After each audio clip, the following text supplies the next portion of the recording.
Hi family, hope ಎಲ್ಲ ಚೆನ್ನಾಗಿದ್ದೀರಾ ಅಂತ ಅಂದ್ಕೊಂಡಿದ್ದೀನಿ.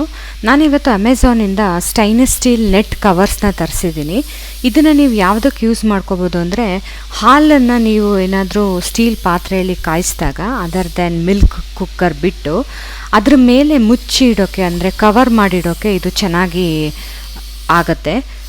ಯಾಕೆ ಅಂದರೆ ನೀವು ಪ್ಲೇಟ್ಸಲ್ಲೆಲ್ಲ ಮುಚ್ಚಿಟ್ರೆ ನೀರು ಆವಿ ಆಗಲ್ಲ, ಅಂದರೆ ಎವಾಪರೇಟ್ ಆಗಲ್ಲ, ಅಲ್ಲೇ ಇರುತ್ತೆ, ಅದೆಲ್ಲ ಮತ್ತೆ ಕೆನೆ ಮೇಲೆ ಬೀಳುತ್ತೆ. ಬಟ್ ಇದನ್ನು ನೀವು ಮುಚ್ಚಿಟ್ರೆ ಏರ್ ಸರ್ಕ್ಯುಲೇಷನ್ ಚೆನ್ನಾಗಿ ಆಗೋದ್ರಿಂದ ನೀರೆಲ್ಲ ಎವಾಪರೇಟ್ ಆಗುತ್ತೆ ಮತ್ತು ಕೆನೆ ತುಂಬ ಚೆನ್ನಾಗಿ ಕಟ್ಟುತ್ತೆ, ಸ್ವಲ್ಪ ದಪ್ಪನೂ ಇರುತ್ತೆ, ಆದಷ್ಟು ಸ್ಟಿಕ್ಕಿಯಾಗಿ ಏನೂ ಇರಲ್ಲ.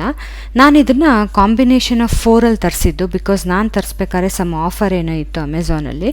ಹಾಗಾಗಿ ನಾನು 4 ಕಾಂಬಿನೇಷನ್ ಡಿಫ್ರೆಂಟ್ ಸೈಜಸಲ್ಲಿ ಏನು ಬರುತ್ತೆ ಅದನ್ನು ತರಿಸಿದ್ದೀನಿ.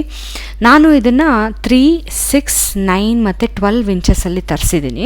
ನೋಡಿ, ಈ ಥರ ಬಂದಿದೆ ಅದು ಪ್ಯಾಕೇಜಿಂಗು ಚೆನ್ನಾಗಿತ್ತು. ಕಾರ್ಡ್ಬೋರ್ಡ್ ಶೀಟಲ್ಲಿ ಕಳಿಸಿದ್ರು ಮತ್ತು ಒಳಗಡೆ ಪ್ಲಾಸ್ಟಿಕ್ ರ್ಯಾಪಿಂಗ್ ಹಾಕಿದ್ದಾರೆ.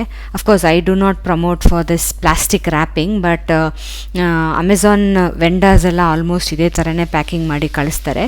ನೋಡಿ, ನಾನು ಆಲ್ರೆಡಿ ಹೇಳ್ದಂಗೆ ಈ ಥರ ಡಿಫ್ರೆಂಟ್ ಸೈಜಸಲ್ಲಿ ಬರುತ್ತೆ.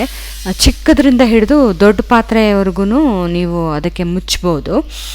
ಬಿಸಿನೀರೆಲ್ಲ ಮಾಡಿದಾಗ ಅದು ಸ್ವಲ್ಪ ಆವಿ ಆಗಬೇಕು ಮತ್ತು ಅದರ ಮೇಲೆ ಕಸ ಬೀಳಬಾರ್ದು ಅಂದಾಗ ಈ ಐಟಮ್ನ ನೀವು ಯೂಸ್ ಮಾಡ್ಕೋಬೋದು.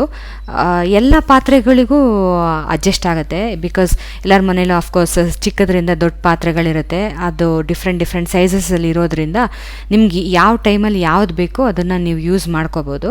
ಚೆನ್ನಾಗಿದೆ. ನಾವು ಆಲ್ರೆಡಿ ಯೂಸ್ ಮಾಡಿ 1 ಮಂತ್ ಮೇಲಾಯಿತು. ನಾನು ಇದ್ರದ್ದು ಡೀಟೇಲ್ಸ್ನ ನಾನು ಡಿಸ್ಕ್ರಿಪ್ಷನ್ ಬಾಕ್ಸಲ್ಲಿ ಹಾಕಿರ್ತೀನಿ, including prices and all. Hope ಈ ವಿಡಿಯೋ ನಿಮಗೆ ಇಷ್ಟ ಆಯಿತು ಅಂತ ಅಂದ್ಕೊಂಡಿದ್ದೀನಿ. ಇಷ್ಟ ಆದರೆ ಆದಷ್ಟು ಲೈಕ್, ಶೇರ್ ಆ್ಯಂಡ್ ಸಬ್ಸ್ಕ್ರೈಬ್ ಮಾಡಿ, ಸೊ ದಟ್ ನನಗೂ ಈ ಥರ ವೀಡಿಯೋಸ್ ಮಾಡೋಕ್ಕೆ ಮೋಟಿವೇಶನ್ ಸಿಗುತ್ತೆ. ಮತ್ತು ನಿಮ್ಗೆ ಯಾವ ಥರದ್ದಾರು ಪ್ರಾಡಕ್ಟ್ಸ್ನ ರಿವ್ಯೂ ಮಾಡಬೇಕು ಅಂತಿದ್ರೆ ಅದನ್ನು ನನ್ನ ಕಮೆಂಟ್ಸಲ್ಲಿ ಹಾಕಿ, ಸೊ ದಟ್ ನಾನು ಅದನ್ನು ಟ್ರೈ ಮಾಡಿ ನಿಮ್ಗೆ ತಿಳಿಸ್ತೀನಿ. Thanks for watching. ಬಾಯ್.